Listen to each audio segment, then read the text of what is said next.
This is the Auntie M Brain Tumours talk show. It's a show full of informative chat and inspirational messages. The Auntie M Brain Tumours talk show on podcast. Thank you so much that you've taken the time to come and talk to us. When were you diagnosed? I was diagnosed in June 2012 after I had a MRI scan. Did you have any symptoms? How did that start? It started December 2011. I started to get headaches and dizziness.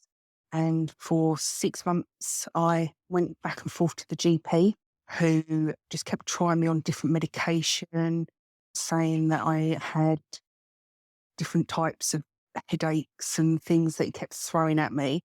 And it got to the point where I felt so poorly that I had to pay privately for an MRI scan to be done, to be diagnosed. Did the GP give any suggestions? What did he come up with? He tried some type of beta blocker, and he said things like trigeminal neuralgia, cluster headache.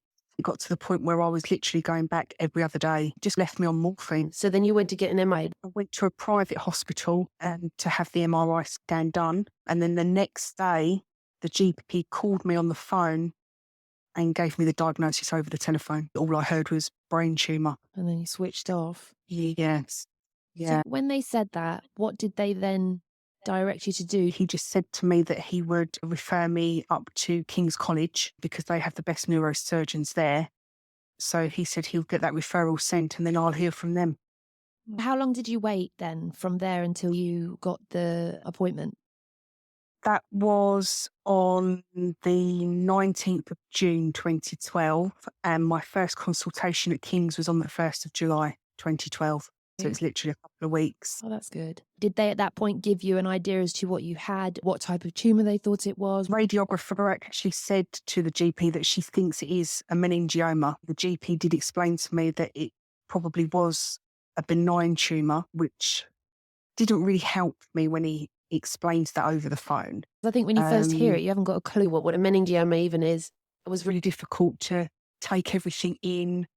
I was just distraught. I didn't really find out a lot for a couple of weeks until I went up to meet the neurosurgeon up at King's. So you're thinking the worst. Yeah, definitely. Yeah. Definitely. And I did the same thing. I didn't have a clue, so I thought the worst and thought, that's it. gonna That's die. it. I'm going to die. That's what I thought. When you were then diagnosed and then you were Told you would need surgery. What did they tell you what would happen? Did they tell you about the things that may happen because of where the tumour was? Yes, they did. They went into the problems that it may cause with my sight as it was pushing up against my optical nerve on my left side.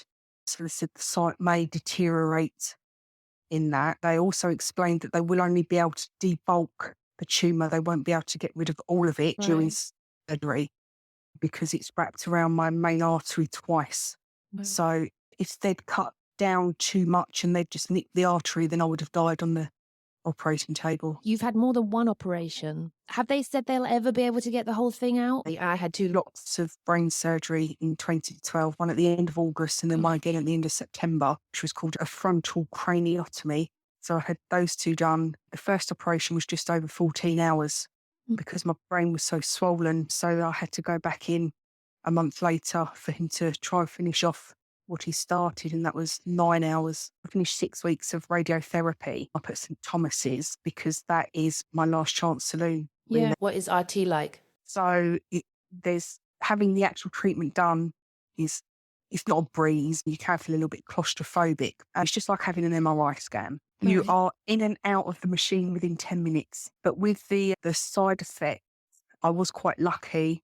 Obviously, because of it being on my face, it can affect your skin. It can make your skin peel like you have sunburn and things like that, which luckily I didn't have.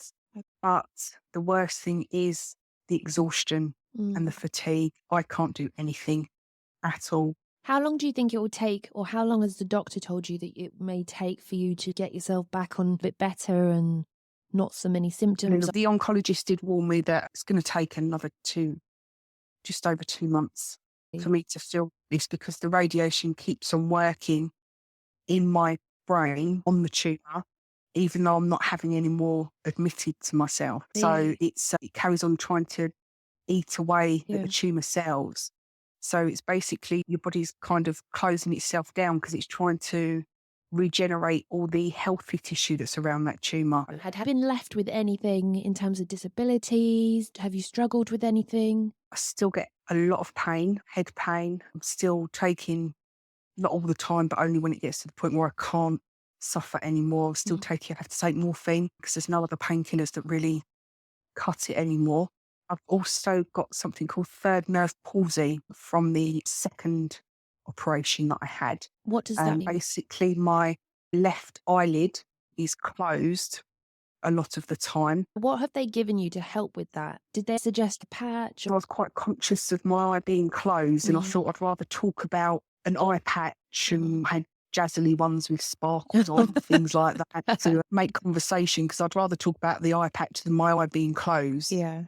But I gave up in the end because it was hurting my head and my face was hurting. So I gave up with that in the end. But then that was just before the eye started to open anyway. I'm seeing an ophthalmologist at King's. They've actually designed me a contact lens, a daily one that I can put in and out. Oh. And on the back of it's painted black.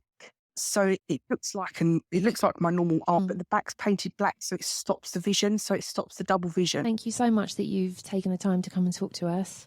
Well, Thank you for sharing. no problem. Thank you. Thank you. Take care. This is the Auntie M Brain Tumours talk show. It's a show full of informative chat and inspirational messages. The Auntie M Brain Tumours talk show on podcast.